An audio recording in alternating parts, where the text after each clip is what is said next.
बचपन में मेरी सिर्फ एक ही ख्वाहिश थी, जब मैं कमाने लगूंगा तो सिर्फ और सिर्फ पेप्सी और कोक पीऊंगा। बचपन में घर से पैसे मांगने पर पेप्सी और कोक के लिए कभी भी नहीं मिलते थे। ये कहकर टाल दिया जाता था कि पेप्सी और कोक अच्छी चीज नहीं है, इसे नहीं पीना है। और जिस चीज के लिए बचपन में मना हो जाए, शायद वही चीज आपको सबसे प्यारी हो जाती है। काश बच्चों के लिए भी किसी तरह का पर्सनल लोन होता तो शायद बचपन में मैं पर्सनल लोन लेके सिर्फ पेप्सी और कोक पीता और बड़े होके उसे चुकता करता। खैर दोस्तों, आज के इस वीडियो में बात करेंगे पर्सनल लोन ऑनलाइन कैसे लें। मैं हूं सीए हेमंत और आप देख रहे हैं आपका अपना यूट्यूब चैनल सरल फाइनेंस। अगर आप इस चैनल पे नए हैं, मुझे पहली बार देख रहे हैं, तो इस चैनल को सब्सक्राइब भी जरूर करिएगा, क्योंकि मैं लेके आता हूँ वीडियोस फाइनेंस के ऊपर में, इन्वेस्टमेंट के ऊपर में और टैक्स के ऊपर में, जिसमें होता है फायदा हम सभी लोगों का। पैसों की अगर अचानक जरूरत पड़ जाए तो पर्सनल लोन सबसे बढ़िया ऑप्शन है। पर्सनल लोन हमें तुरंत मिल सकता है, पर उसके कुछ क्राइटेरिया हैं। पर्सनल लोन के जरिए आप अपनी रिक्वायरमेंट के अनुसार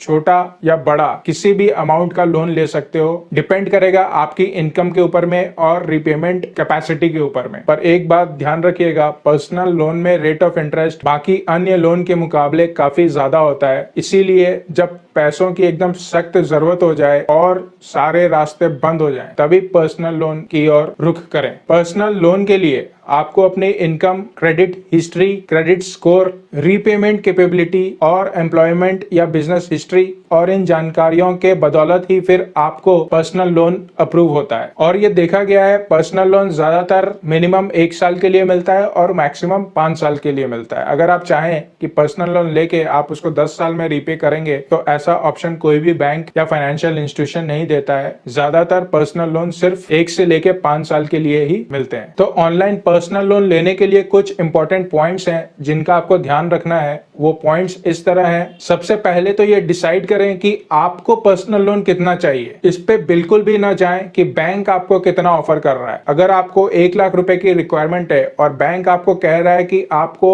आपके इनकम के अनुसार 2 लाख रुपए मिल जाएंगे, एक बार तो दिल करता है कि जो पैसे आ रहे हैं उसको रख लो, पर ऐसा बिल्कुल भी ना करें। अपना मूल्यांकन खुद करें, अपनी रिक्वायरमेंट खुद तय करें, रियल रिक्वायरमेंट रखें और उसके अनुसार ही लोन अप्लाई करें और लें। इसीलिए ये जरूरी है लोन लेने से पहले ये डिसाइड करना कि हमें लोन कितना चाहिए। इसके अलावा ये भी डिसाइड करें कि क्या आप अभी कोई ईएमआई पे कर रहे हो या अभी आपका कोई क्रेडिट कार्ड का ड्यूज बाकी है। तो अपना लोन का अमाउंट डिसाइड करने में इन 2 बातों का भी जरूर ध्यान रखें, क्योंकि जो लोन आपने लिया है वो आप ही को रीपे करना है। ऐसा बिल्कुल भी नहीं होगा कि आप लोन लोगे और आपके दोस्त या पड़ोसी उसको रीपे करेंगे। इसीलिए अपनी रीपेमेंट कैपेबिलिटी के अनुसार ही लोन लें। पहले से कोई लोन चल रहा है, उसकी ईएमआई दे रहे हैं, तो आप अपनी मंथली इनकम के अनुसार डिसाइड करिए कि और कितना एडिशनल ईएमआई आप दे सकते हो। फिर अकॉर्डिंगली ही लोन के लिए अप्लाई करें और उतना ही लोन लीजिए, जिससे आपके ऊपर में या आपके परिवार के ऊपर में बहुत ज्यादा फाइनेंशियल प्रेशर ना पड़े ईएमआई का। और तीसरी सबसे इंपॉर्टेंट बात ऑनलाइन पर्सनल लोन के लिए ये है, कोशिश करके जहां आपका बैंक अकाउंट है वहीं पे पर्सनल लोन अप्लाई करिए। अगर आपका क्रेडिट स्कोर अच्छा है, क्रेडिट हिस्ट्री अच्छी है, इनकम ठीक ठाक है, तो बहुत ज्यादा चांस है आपके अकाउंट में एक pre approve loan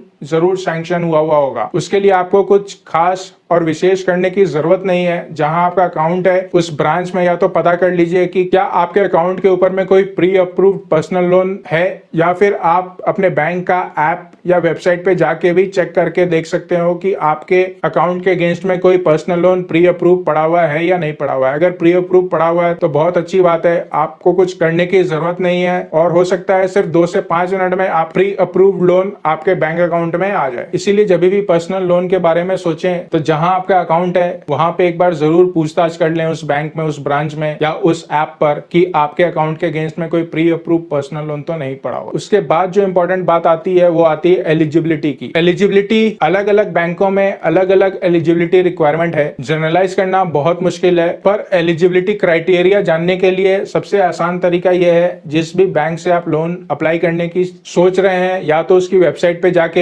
eligibility criteria check कर लीजिए, या उनका कोई ऐप होता होगा होगा तो ऐप डाउनलोड करके वहां पे एलिजिबिलिटी क्राइटेरिया चेक कर लीजिए। अगर आप एलिजिबिलिटी फुलफिल करते हो तो नेक्स्ट जो स्टेप होगा वो सबमिशन ऑफ डॉक्यूमेंट्स का होगा। तो पर्सनल लोन के लिए सबसे जरूरी डॉक्यूमेंट इनकम प्रूफ होता है। अगर कोई सैलरीड है तो सैलरी स्लिप, अगर कोई बिजनेसमैन है तो उसकी ITR, इनकम टैक्स रिटर्न। इसके बाद KYC के डॉक्यूमेंट्स लगेंगे, यानी आपका photo, PAN card, Aadhaar card, voter ID card, driving license, passport, कोई भी ऐसे डॉक्यूमेंट जिससे आपकी KYC प्रूव होती हो, तो ये सारे डॉक्यूमेंट्स लगेंगे। और इनकम से रिलेटेड आपका फॉर्म 16 हो गया, इनकम टैक्स रिटर्न हो गया, सैलरी स्लिप हो गई। तो इस तरह के डॉक्यूमेंट्स आपको सबमिट करने होंगे अगर आप फाइनली डिसाइड करते हो कि आपको इस पर्टिकुलर बैंक में या कोई भी बैंक में पर्सनल लोन के लिए अप्लाई करना है तब। और जब आपने पर्सनल लोन के लिए अप्लाई कर दिया है उसके बाद कुछ टाइम बैंक को चाहिए होता है आपका लोन प्रोसेस करने के लिए। तो आपको अगर अपना पर्सनल लोन का स्टेटस चेक करना है तो या तो आप अपने ब्रांच जाके अपने लोन का स्टेटस चेक करवा सकते हो, या ऑनलाइन भी अपने आप को रजिस्टर करके अपने KYC की डिटेल्स डाल के रजिस्टर करके और पर्सनल लोन का एप्लीकेशन रेफरेंस नंबर डाल के आप अपने लोन का स्टेटस चेक कर सकते हैं। तो दोस्तों इस प्रोसेस को फॉलो करते हुए आप ऑनलाइन पर्सनल लोन अप्लाई कर सकते हो। तो फ्रेंड्स, अगर आपको ये वीडियो पसंद आया हो तो लाइक करिएगा। चैनल पे नए हैं, मुझे पहली बार देख रहे हैं तो इस चैनल को सब्सक्राइब भी जरूर करिएगा, क्योंकि मैं लेके आता हूँ वीडियोस फाइनेंस के ऊपर में, इन्वेस्टमेंट के ऊपर में और टैक्स के ऊपर में, जिसमें होता है फायदा हम सभी लोगों को।